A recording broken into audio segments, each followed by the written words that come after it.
Good morning, people of grace. Today we begin our study of the book of Daniel with an overview of Daniel and his situations called Daniel, the Devil's Schemes, and Divine Dreams. We're going to start with Daniel and his context. If you saw my Pastoral Connect last Thursday, Daniel and his friends are devout Hebrew believers who are in exile. Their country has been conquered, the center of their religious life, the temple and its grounds have been destroyed. They are cast adrift, they are not free, and they've been dropped in the heart of Babylon, which by the end of our scriptures has become known as a symbol of really spiritual evil, never to be completely overcome until Christ's second coming. And we looked at that some in the book of Revelation. But that's Daniel and his friends in exile. And in these different stories and encounters in the book of Daniel, you have certain kind of main players. There is, of course, Daniel himself and his three friends, Shadrach, Meshach, and Abednego. Then there's also the king, and there's a couple different kings in the book of Daniel, but the one that we run into first in the book is Nebuchadnezzar, and Nebuchadnezzar is the actual king that had conquered Daniel's nation and destroyed his temple and brought him into exile. So that's one of the main players, is Nebuchadnezzar.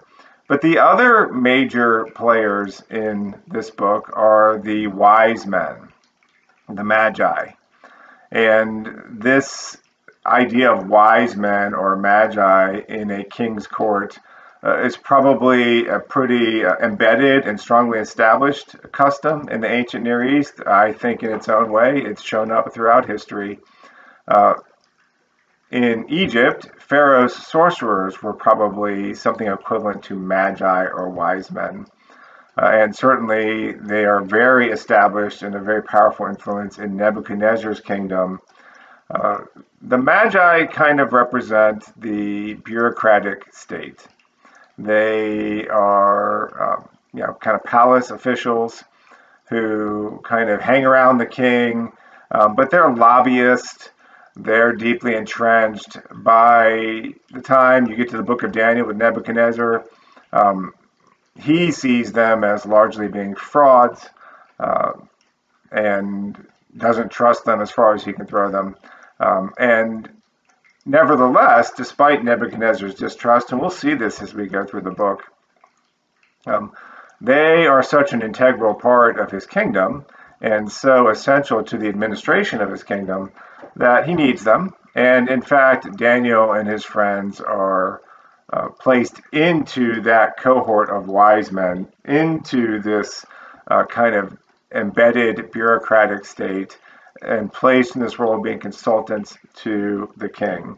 So that's kind of your major players, is Daniel and his friends are these believers who are dropped into this very politicized, very pagan, in some ways even very occultic and idolatrous environment.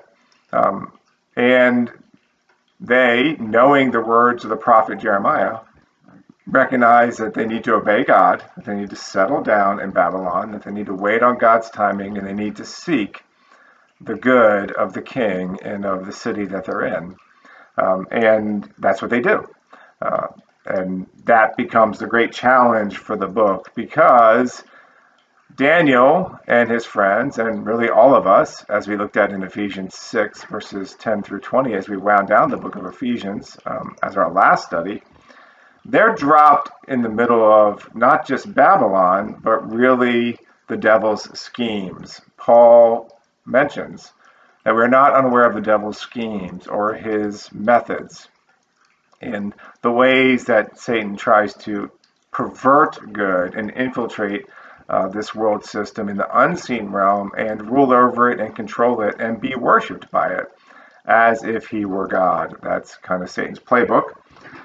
And what Satan does to accomplish this is something that, again, we'll talk about in more detail, but just in kind of a broad picture, broad brush of these things, we need to go back to man's original purpose, because Satan doesn't really create anything. The story of evil in the Christian faith is not that evil is some independent entity existing apart from the good God. Rather, evil is how God created good, and then one of these unseen, high-ranking spiritual beings in the kind of state or bureaucratic state of God's government went awry and took all this good and perverted it, first in himself and then tempting and leading others to do the same. And that character first shows up in our Bible, Satan, as the serpent in the Garden of Eden. So when we look at Adam and Eve in the Garden of Eden, we can see three things, or three goods, three beautiful, good, true components of our purpose. And they are that we were created to rule, so there's authority. We were created to work and to build and to create and to tend and to keep. So that's kind of the economy, that's work, that's what Adam and Eve were told to do with the garden.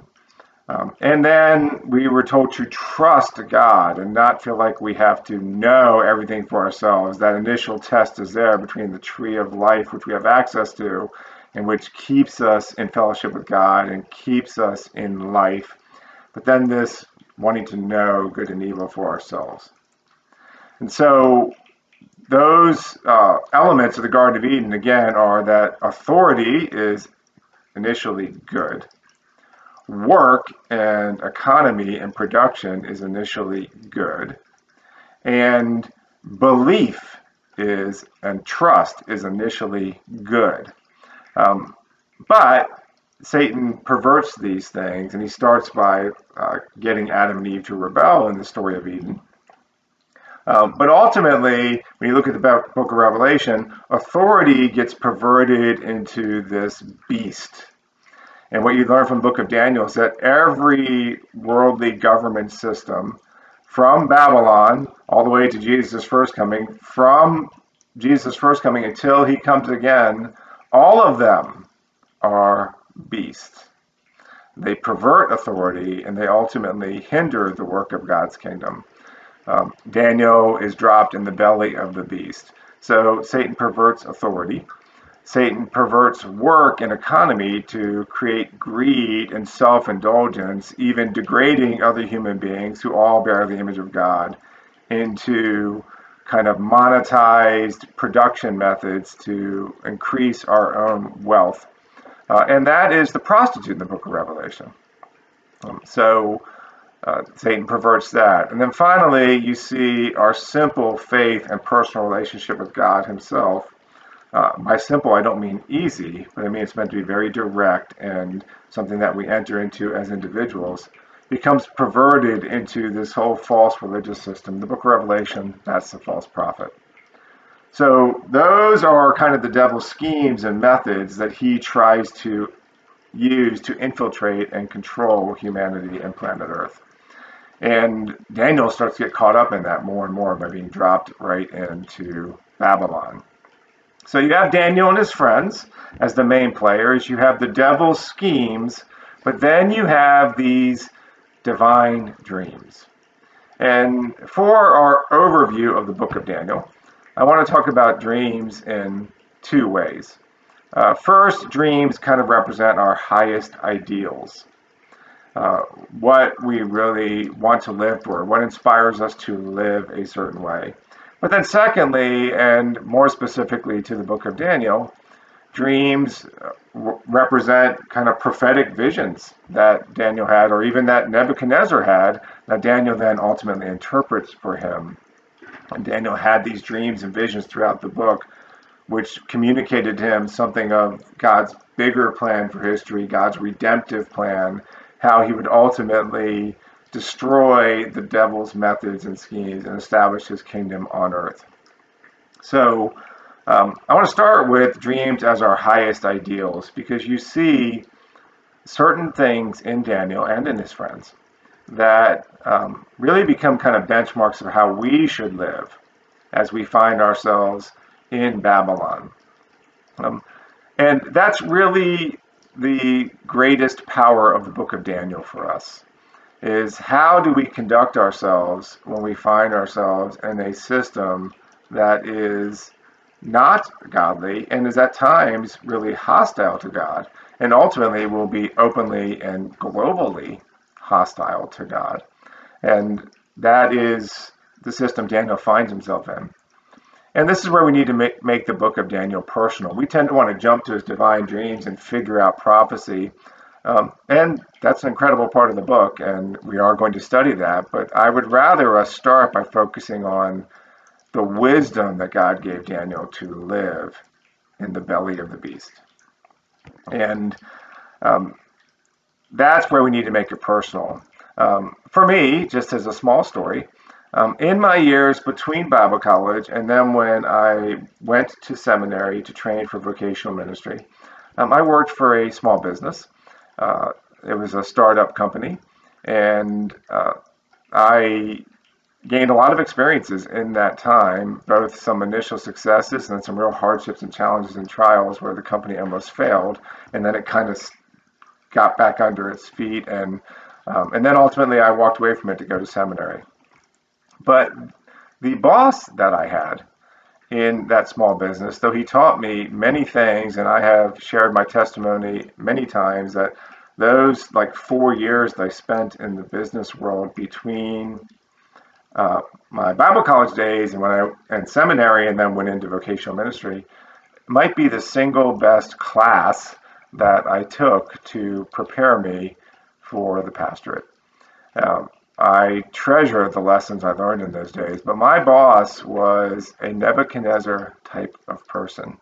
He was the ultimate bull in a china shop, domineering, but I found favor in his eyes, and he eventually made me kind of the managing director or the executive director of that small business, which sounds very prestigious. It was a small company. We never had more than about 18 employees, at least in the time I was there. But it was in that time and really trying to negotiate and manage some of the edicts of my boss and find my way through that I really was drawn to biblical stories like Joseph in Egypt, or Nehemiah, or especially the book of Daniel, and really seeing that God has a way of embedding believers right in the belly of these different, sometimes very carnal or crass environments. And often you don't see the believer as the point person. The point person is often rather beastly. The manager, the owner, the king is more just driven by accumulating wealth and not necessarily anything close to a Christian ethic.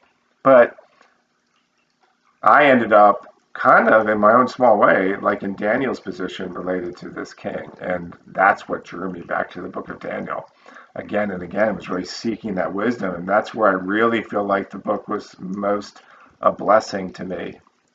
And when you look at Daniel and his friends, as they try to live out their highest ideals in the belly of the beast, really it came down to some simple things. Number one was Daniel's intensely personal spiritual walk. And how that guided him, not in some kind of ornery, in-your-face way, but even in the earliest parts of the book, in chapter 1, which Rodrigo will be talking about next week, where Daniel and his friends find himself in this situation that really goes contrary to their values as devout Hebrews living under the law of Moses. And the company they work for doesn't care about any of that, but Daniel and his friends find a way to negotiate that and maintain their spiritual integrity. It was deeply personal to them. Daniel also shows not just a spiritual walk, but a sincere goodwill and benevolence toward all men, but most especially toward Nebuchadnezzar himself. And that is an incredible testimony of Daniel's humility, because Nebuchadnezzar is the tyrant who destroyed his country, destroyed his temple, enslaved his people and has enslaved Daniel and his friends. And yet Daniel processes all of that loss and injustice and grief and maintains a very sincere, positive, benevolent attitude toward the king. And we're going to see that as we go through the book and see an opportunity for Daniel to announce a judgment on the king. But he doesn't come in and say, "Oh yeah, God's got you now. I can't wait to see this." He is grieved. Nebuchadnezzar is someone that Daniel has found a way to be genuinely for. And that is such a powerful testimony of the kind of inner work in his soul that Daniel must have processed to get there. And if I can be blunt, we're blowing it in this kind of area as Christians today. We have become so politicized.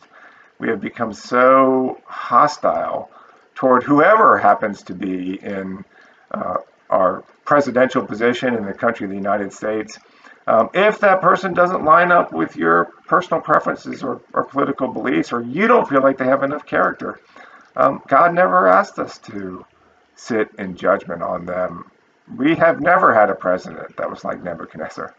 We have never had a president that was like Nero in the New Testament. And Daniel is under Nebuchadnezzar, and there's all kinds of things that are challenging Daniel's value system, his belief system, but he picks his battles very wisely, and he has a sincere benevolence. So the first point was Daniel has a spiritual walk. That's very personal to him. The second point about Daniel's highest ideals is that he has a sincere benevolence to all people, even to the Nebuchadnezzars in his life. And we need to be the same way. But then thirdly, Daniel has the gift of simplicity and civility. He's not contemptuous of these problematic people. He's not caustic. He doesn't judge their motives as if we can ever really know the motives of someone's heart. Daniel is tactful and tries, without compromising his integrity, to avoid a direct clash or confrontation as much as he can. He practices civility. So that's 3 S's for you. You have a spiritual walk, a sincere benevolence, and the simplicity of civility, and the kind of simplicity of heart and mind. All of that comes together in really a very powerful way in Daniel, in what I would call a trusting posture. Daniel had this ability to look beyond all the craziness he was in. We're talking, along with his friends, fiery furnaces, literally, lions' dens, literally, being put on the spot and saying he must both tell what the dream was and interpret it, or he and all the magi are dead. These are intense times. And Daniel conducts himself in all these times with just a very trusting posture that I think he was able to maintain because of his spiritual walk, his sincere benevolence, and the simplicity of his civility. And that brings us to the closing point, which is the dreams as prophecy. And just to wind it down, really in short, the point of the dreams is that really all of the kingdoms of this world, and that includes the kingdom of the United States, all of them are beasts. And all of them may at times bless the people of God, as Nebuchadnezzar ultimately blessed Daniel and his friends, as later on, when the Persian Empire came, Cyrus and Xerxes blessed efforts from God's people, but they're beasts. All the kingdoms are beasts. And even if you find a particular king or president that you think bestows God's favor, the kings come and go. The bureaucratic state and the beastliness of that remains. And we have to find a way to conduct ourselves well in that and be for our leaders. Even though the governments are all beasts. And all of them ultimately pervert authority. They ultimately pervert the work and economy to indulge in greed. And they ultimately pervert your belief system to have you give more and more of your faith and allegiance to them and place more and more of your hope in them. And we see that most keenly in the book of Revelation. And we have to challenge ourselves not to fall into that, because ultimately, it's not about understanding all this and figuring it out and even being right. I think that when we go too far down that road, we end up contemptuous of people who disagree with us because we think we've figured it out. And you get to the end of the book of Daniel, and Daniel gets another vision, and he says, I heard, but I did not understand. Daniel chapter 12, verse 8.